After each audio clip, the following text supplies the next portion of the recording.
there, LeftTube.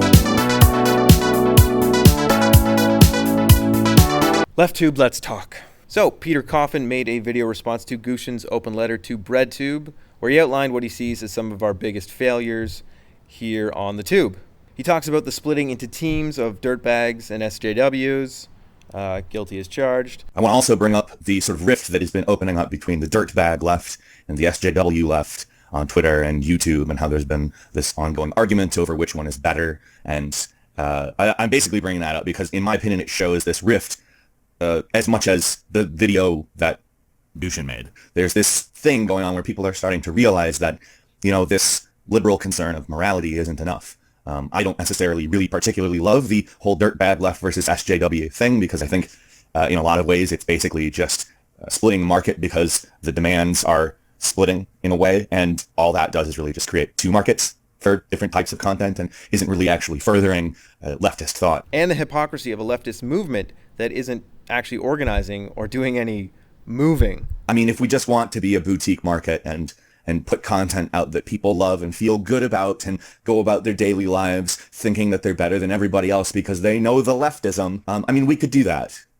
I don't think we should do that. Leftist content itself is not going to bring the revolution by itself. It can't. It's content. It's literally visuals and information. It's sound. It's words. These things are important, and they help us shift people towards doing real things. However, it is ultimately the image. And the image has to be there to guide people into a movement, and there's no movement. We haven't been building a movement. I feel called out by this, and I agree. So how can we approach this critique in a way that helps us better understand our role within the broader movement and actually get things moving? Capitalism needs to go. So pitter patter, let's get at her.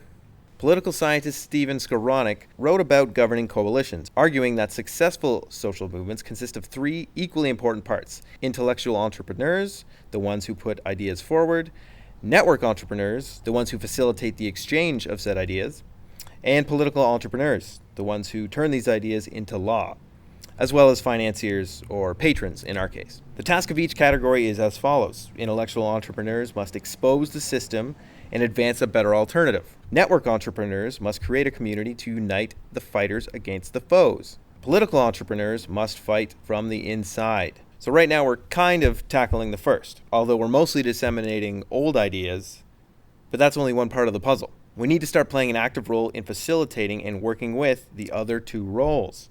Leaving aside the current events channels, the rest of BreadTube, from what I can see, is doing a piss poor job of making these connections, and that includes yours truly. Despite the recent conversations, we remain an atomized and insulated herd of cats. For my part, I've worked on 4 or 5 political campaigns here in Ontario, and I'll be doing so again in the federal election in the fall. But I need to do more. I want to start meeting with activists. I want to start meeting with activists and leftist organizations, intellectuals and politicians, both for content purposes and tactical purposes. Because while the shaping and disseminating of ideas is LeftTube's bread and butter, so to speak, we have to be in the mindset that everything we do has to be in service of achieving socialism. It's as simple as that. That said, maybe it's time some of us take a hard look at our channels and the content we put out and ask the question, will this get us closer to socialism? If the answer is no, maybe reconsider what you're doing. For my part, a lot of the content I put out is basically brochureless porn, which is fine. It honestly does help push big brain centrists in a more positive direction. But if I ask myself, is this getting us closer to socialism? I have a hard time answering yes. My 10-part series, Baby, It's Dumb Outside, is all about how shallow liberal wokeness is a distraction from our end goal. But if I'm completely honest, so is making a 10-part series about what not to do. So here's my pledge to you, LeftTube. After I complete that series of videos, I'm going to leave all that behind and focus on more important topics. There's only so much dunking on SJWs you can do before it gets old. As for things we can start to do right away, if you're American, join the fucking DSA. Sign up for the Bernie campaign. I don't care if you don't think they're left enough. I don't care if you think voting doesn't work. Because, as Bernie says, as part of a broader movement, it can work. Look at the history of Latin America. Sure, socialist and social democratic movements have tended to get crushed by the CIA and death squads, but many of those movements and leaders arose democratically. Either way, the DSA is likely doing a hell of a lot more to change things than you are right now, So give it some thought. At the very least, start paying attention to current events and politics in general. That's where the real action is, out in the real world. Join a union. Join a refugee resettlement group. Join a community garden.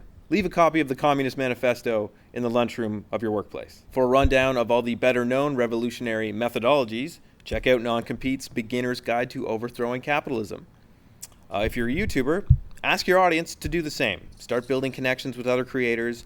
More importantly, start building connections with socialists, community organizers, journalists, and academics in your area. Have them on your channel. Now, as leftists, we're all about freedom, and actual freedom, not capitalist, liberal freedom, real freedom. So this all has to be voluntary.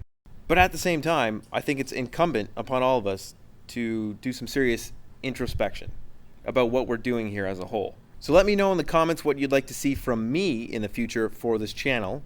I have a few things planned for the next few months, but I'm open to suggestions, especially from my new patrons. Thank you so much, comrades. This means the world to me that you trust me and believe in me enough to keep creating quality content.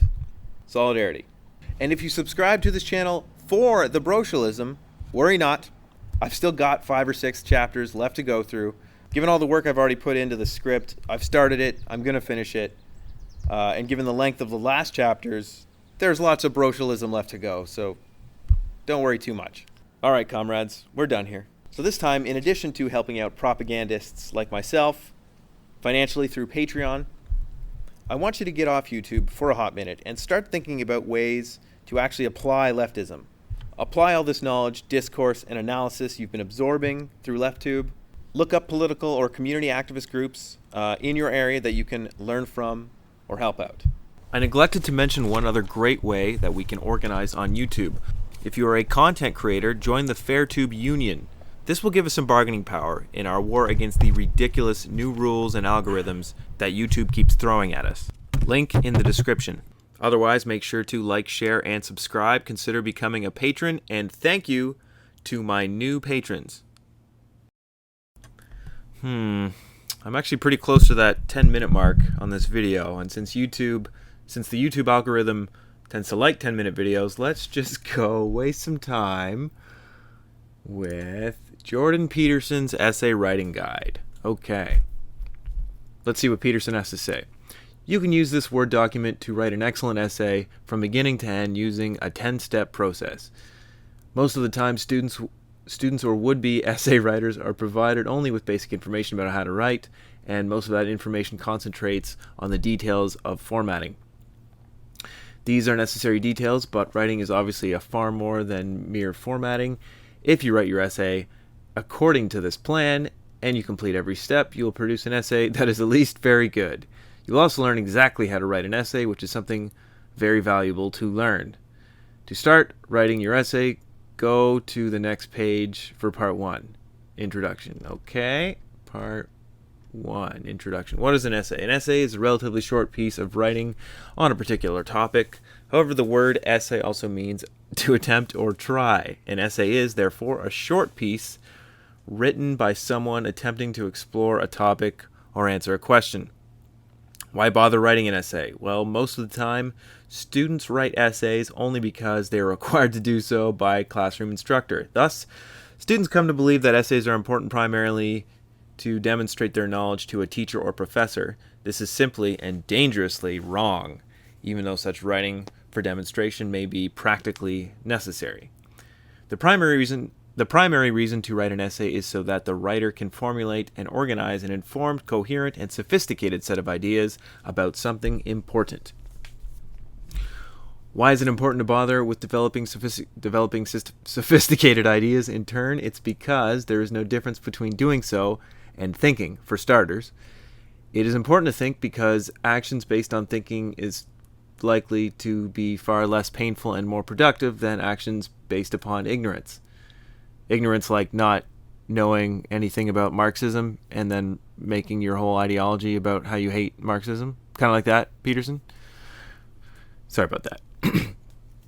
So if you want to have a life characterized by competence, productivity, security, originality, and engagement rather than one that is nasty, brutish, and short, you need to think carefully about important issues. There is no better way to do so than to write. This is because writing extends your memory, facilities, editing and clarifies your thinking. You can write down more than you can easily remember, so that your capacity to consider a number of ideas at the same time is broadened. Furthermore, once those ideas are written down, you can move them around and change them word by word, sentence by sentence, and paragraph by paragraph. You can also reject ideas that appear substandard after you consider them more carefully. If you reject substandard ideas, then all that you will have left will be good ideas. What? Good sentence. If you can take those, use them. Then you will have good original ideas at your fingertips, and you will be able to organize and communicate them. Consider your success over the course of a lifetime. Here's something to think about. The person who can formulate and communicate the best argument always wins, almost always wins. If you want a job, you have to make a case for yourself. If you want a raise, you have to convince someone that you deserve it. If you are trying to convince someone of the validity of your idea, you have to debate its merits successfully, particularly if there are others with other competing ideas. If you sharpen your capacity to think and to communicate as a consequence of writing, you are better armed. The pen is mightier than the sword, as the saying goes. Jeez. If anyone wants to guess what my notification sound on my cell phone is, in the comments, go ahead, you'll get a prize if you get it right. This is no cheap cliche. Ideas change the world, particularly when they are written. The Romans built buildings, and the Romans and the buildings are both gone. The Jews wrote a book, and they are still here. So this is the book. Oh, and so is the book. So it turns out that words may last well longer than stone and have more impact than whole empires. All right, I think that's 3 minutes. Is it 3 minutes? Yes. Yes.